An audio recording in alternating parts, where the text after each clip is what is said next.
My people, this man wey he wan teach people so say how dem take dey live with HIV, people wey be say dem get HIV, or people wey be say dem know people wey be say e get HIV. So na real big something wey be say make we learn, make we still understand, because some people dey wey be say dem just dey carry some kind word dey go wey be say e no dey exist. So make we learn from wetin this man wan teach us. Abeg make una no worry, make una lis ten to the end.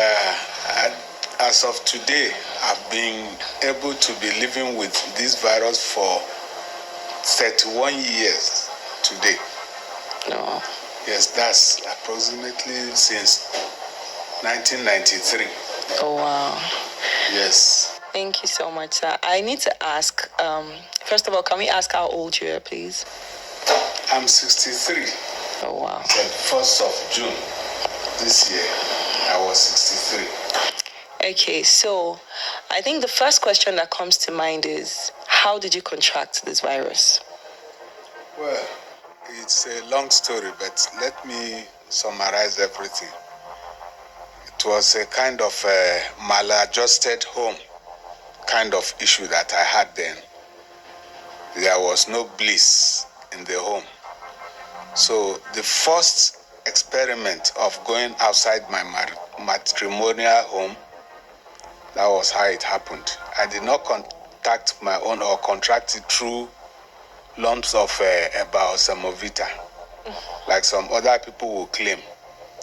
This is majorly contracted through sexual intercourse. You understand? I think scientifically it has been proven that about 85 to 90% of people living with HIV contracted this thing through intercourse.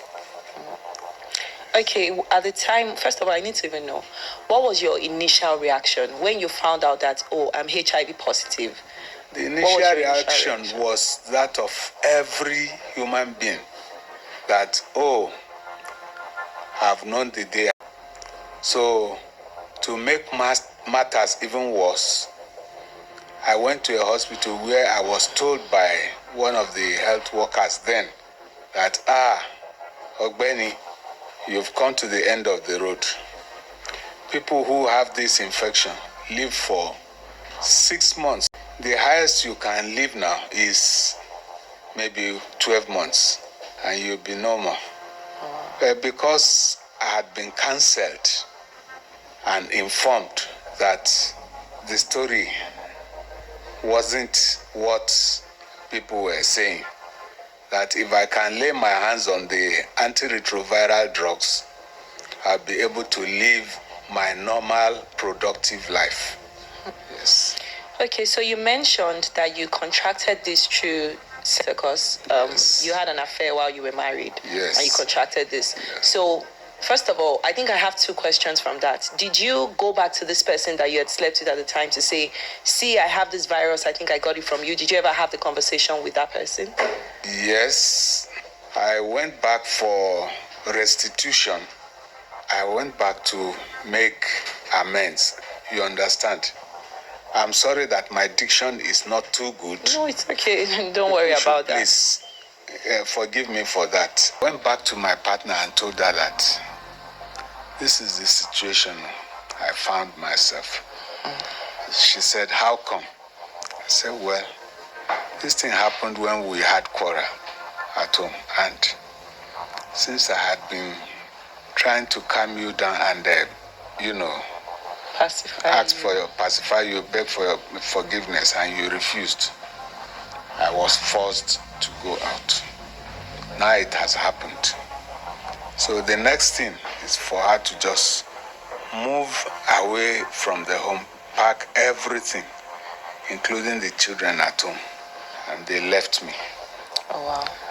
Because then she was ill-informed as well that this person is going to, and living with him is dangerous because he will infect you, infect the children. So I didn't blame the poor woman, even though now she is late, 16 years after leaving me, not infected already, because she had gone for her test several times and has not been reactive to HIV antibodies as at the time she left me. So 16 years after she departed, she was called to the other side. May her soul rest in peace. Amen. In Jesus' name. Something that came to mind while you were speaking was psychological challenges that you faced. The highest challenge as at then, or let me say challenges as at then, were the, accessibility to the medication, because then it was on the high side. Only the rich could afford the medication as at then. I hope you get what I'm saying. Yes, sir. Only the rich could afford it then. But you see, it is one thing for you to have this infection. It's another thing for you to be determined that, yes, you want to actually live. Yes, if you are determined, you want to live, you have to make some sacrifices. You understand? Life is all about give and take. You have to drop some things like attitudes, lifestyles. You understand? There are some things you have to give way to for you to live a new life and remain alive. Can you please elaborate a little bit on some of the lifestyle modification? Okay, the first issue then, the highest challenge then was the unaccessibility to ART, which is antiretroviral therapy. And the second challenge is this, self-stigmatization. If you self-stigmatize yourself, then your neighbors, your friends, your relations, everybody will start running away from you, because psychologically you've created that room for them to see you as somebody who is not normal. Right. Yeah. So psychologically, if you don't give room to self-stigma, when people are sitting down, you go and isolate yourself somewhere else. You understand? If you don't want to be part of the community, then you've isolated yourself already, and you're giving room for others to also run away from you. I mean, you've spoken about the self-stigmatization. I want to touch a bit on the societal stigmatization, because, upon hearing that you are positive. For me, I was bold enough because I have been told the fact then, even though it wasn't the real fact. What I was being told, I was being misinformed. I was being given half of the truth. I did not take that because I met a health worker. I met a doctor that actually gave me the hope that I could still live a productive and healthy life. Okay. So then, when the issue of stigma came up, I decided to face it head on. And I was able to at least disclose to some people that are closer to me. So despite all I faced, I never bothered. I was denied the use of the bedroom in the compound. I was not allowed to access the toilet. So I have to go outside in public to take my bath. So it was something like a trauma. How can I be living as if I'm still in the Stone Age? But I thank God I was able to cruise the storm. I want to talk a bit, because you mentioned, they didn't allow you to use the restroom in the compound. There are a lot of people that are very misinformed about this virus. A lot of people think, if somebody has HIV, you can't even hug them. You can get it, by hugging them or by sharing cutlery with them or by eating from the same plate with them. Can you tell us the ways to contract this virus? Yes, there are 4 ways only to contract this infection, because some people misinform the public. You understand? But we need to correct this impression over and over and over and over again. You can only contract HIV through unprotected intercourse with an infected partner.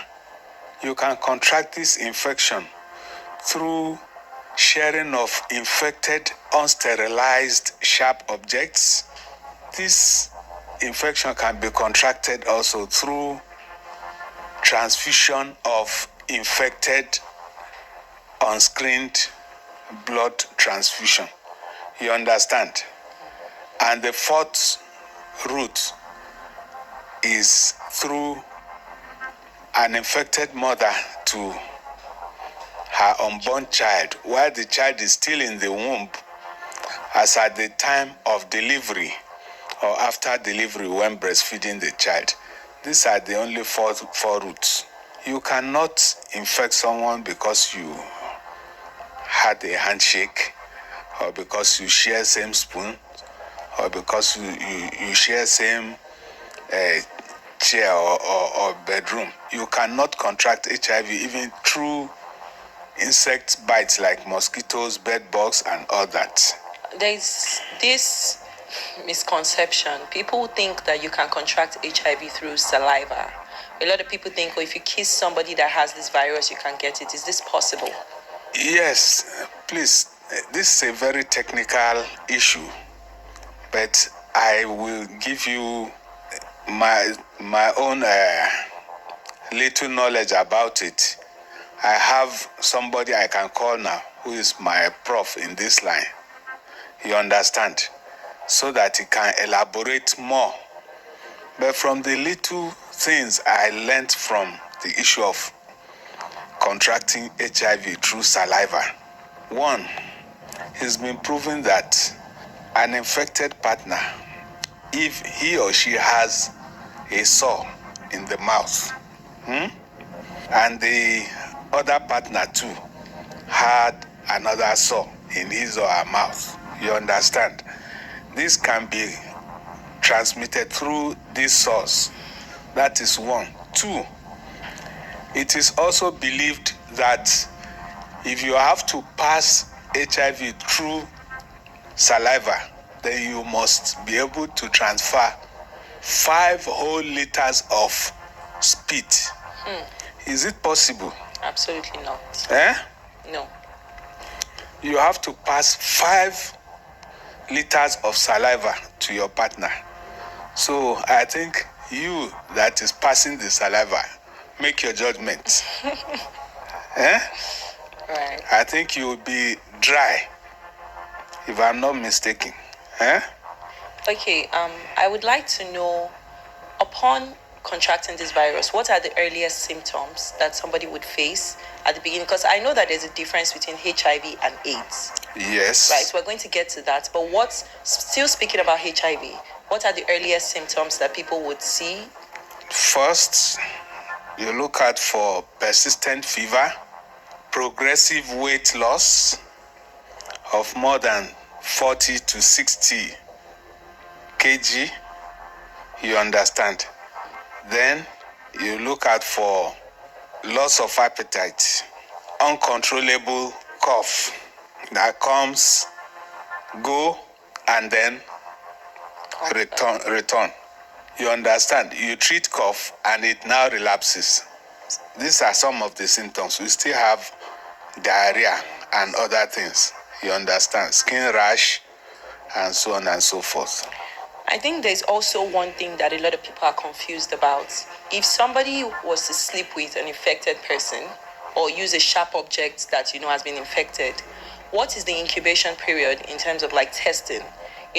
If I were to sleep with an infected person now and I go and get tested tomorrow, I probably would test negative, right? Yes. So I would like you to please educate us a bit on, how long you would need to wait before getting this test done to be able to get an accurate result. This is also another technical question, and I will also answer it technically. One, if you are sleeping with an infected person and you don't know this person is infected, and perhaps your partner too is not aware that he or she is also infected. You understand? So one thing also plays out, your level of immunity. If your level of immunity is high, it could take for as long a period as close to 6 weeks For you to test positive. for you to test positive. Are there people, because I've heard something before that for people that have really like high immune system or like strong immune system, it's possible for them to sleep with somebody that is infected and they don't catch it. But another person can sleep with someone who is infected and they contract it. Is that a myth or is it true? It all depends. If somebody with high immunity sleeps with an infected partner, that does not mean that the man with a high immunity cannot contract the infection. He can. What if there is a cut on the knees of the man? The virus has seen an entry point to enter into the man. It will get into the man's bloodstream and begin to fight the immune system too, because HIV doesn't fight anything except the immune system.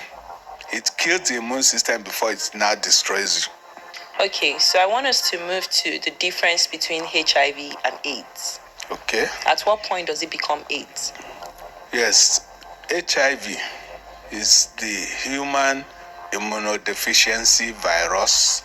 It is the sign of antibodies being present with the antigen. Are you getting me?